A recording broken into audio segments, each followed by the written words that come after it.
तो आज बात होगी एक ऐसे खुफिया मिशन की, एक ऐसा अंडर कवर युद्ध जिसमें एक एजेंट ने देश की इकोनॉमी को बचाने के लिए अपनी जान ही दांव पर लगा दी थी। ये कहानी है ऑपरेशन फेक नोट की। सोचिए, दिल जोरों से धड़क रहा है, जेब में देश को बचाने का सबूत है और ठीक सामने एक भरी हुई बंदूक। हमारे अंडर कवर ऑपरेटिव विक्रम जंग शाह ठीक इसी पल में खड़े थे। चलिए कहानी की शुरुआत इसी क्लाइमैक्स से करते हैं। तो सवाल यह है कि विक्रम इस सिचुएशन तक पहुंचे कैसे। इसके लिए हमें थोड़ा पीछे जाना होगा, समझना होगा कि यह मिशन, यह ऑपरेशन शुरू कैसे हुआ। कहानी की शुरुआत होती है 12 अप्रैल 2018 को दिल्ली के करोल बाग में एक प्राइवेट बैंक, और वहां एक बहुत बड़ी गड़बड़ पकड़ी जाती है। इतने परफेक्ट नकली नोट थे कि हाथ से पकड़ना नामुमकिन था। मामला इतना संगीन था कि सिर्फ 3 दिन के अंदर 15 अप्रैल तक ये खबर भारत की खुफिया एजेंसी रॉ तक पहुंच गई। पता चला कि इसका सोर्स नेपाल में है, और फिर 20 अप्रैल को इस मिशन के लिए एक आदमी को चुना गया, अंडरकवर ऑपरेटिव विक्रम जंग शाह। अब सवाल ये था कि खतरा कितना बड़ा है।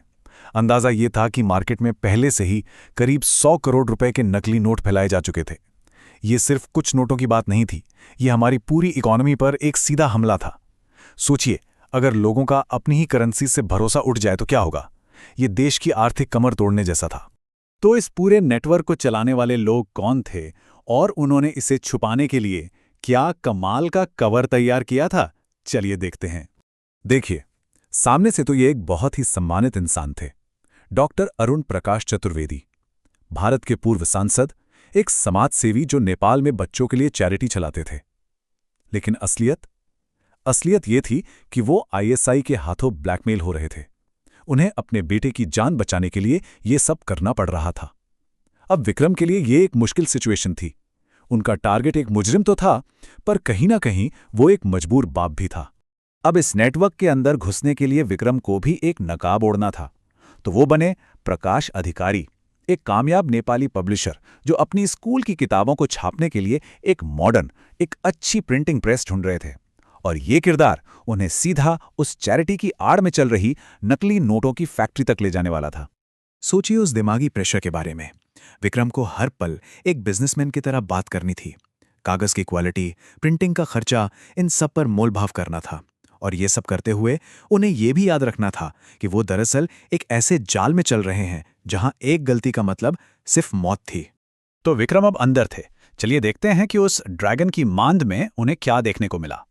अंदर जाते ही पहली मुलाकात में ही विक्रम को कुछ अजीब लगा।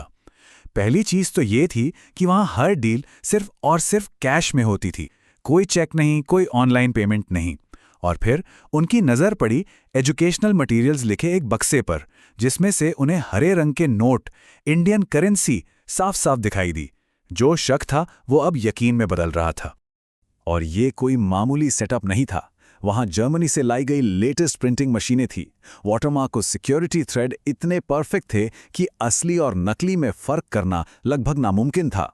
और सबसे खतरनाक बात, ये प्रेस हर दिन 2 करोड़ रुपए के नकली नोट छाप सकती थी। इस पूरे हाईटेक ऑपरेशन का मास्टरमाइंड था आईएसआई का एक ऑपरेटिव हनीफ।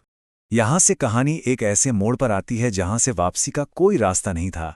विक्रम को अब एक बहुत ही खतरनाक रिस्क लेना था। उन्हें अंदर की हर खबर चाहिए थी, और इसके लिए उन्हें अपना हाथ दिखाना ही पड़ता। विक्रम ने एक दांव चला। पहला कदम, उन्होंने एक बड़ी असली बुक प्रिंटिंग डील का ऑफर दिया। दूसरा कदम, उन्होंने जानबूझकर चेक से पेमेंट करने की बात कही, ये जानते हुए कि वो मना कर देंगे। और तीसरा, जब उन्होंने कैश के लिए जोर दिया तो विक्रम ने सीधे सीधे बोल दिया कि वो उनके असली धंधे के बारे में जानते हैं और उसमें पार्टनर बनना चाहते हैं। प्लान सुनने में तो सिंपल लगता है, लेकिन क्या होता अगर उन्हें पहले से ही पता होता कि विक्रम कौन है। ये एक बहुत बड़ा जुआ था। अगर उन्हें जरा भी शक होता तो विक्रम शायद वहां से कभी जिंदा बाहर नहीं आ पाते। और अब हम पहुंचते हैं कहानी के क्लाइमैक्स पर। तारीख थी 26 जून 2018।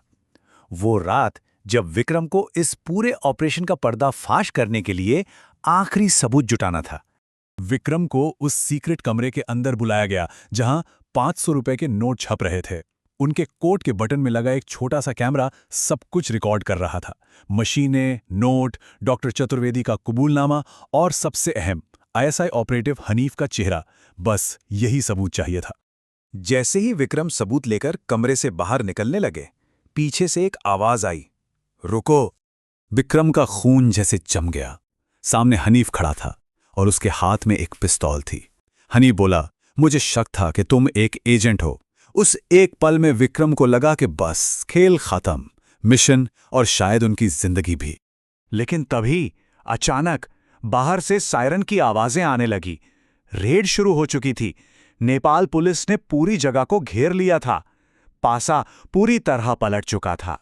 इस रेड के साथ ही ये ऑपरेशन तो खत्म हो गया, लेकिन इसकी कामयाबी एक बहुत बड़े, एक अनदेखे युद्ध की कहानी कहती है।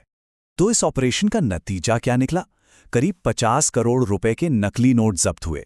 आईएसआई ऑपरेटिव हनीफ को गिरफ्तार कर लिया गया और डॉक्टर चतुर्वेदी वो आईएसआई के खिलाफ गवाह बन गए, जिसने इस पूरे नेटवर्क की कमर तोड़ दी। तो ये सब जानने के बाद हम क्या कर सकते हैं? देखिए, देश की आर्थिक सुरक्षा सिर्फ खुफिया एजेंसियों का काम नहीं है। हम सब इसमें मदद कर सकते हैं। बस कुछ चीजों का ध्यान रखना है। नोट को लाइट के सामने रखकर वाटरमार्क देखिए, उसके अंदर के सिक्योरिटी थ्रेड को महसूस कीजिए और प्रिंट की क्वालिटी पर गौर कीजिए। असली नोट की छपाई हमेशा एकदम साफ और शार्प होती है।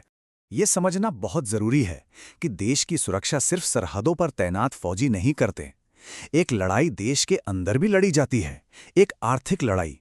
और इस लड़ाई को लड़ते हैं विक्रम जैसे कुछ गुमनाम हीरो, जो पर्दे के पीछे रहकर हमारी हिफाजत करते हैं। ये तो एक कामयाब ऑपरेशन की कहानी थी, पर यह हमें एक बहुत बड़े सवाल के साथ छोड़ जाती है। ऐसे और कितने खतरे हैं, ऐसे और कितने युद्ध हैं जो हमारी नजरों से दूर हर रोज लड़े जा रहे हैं?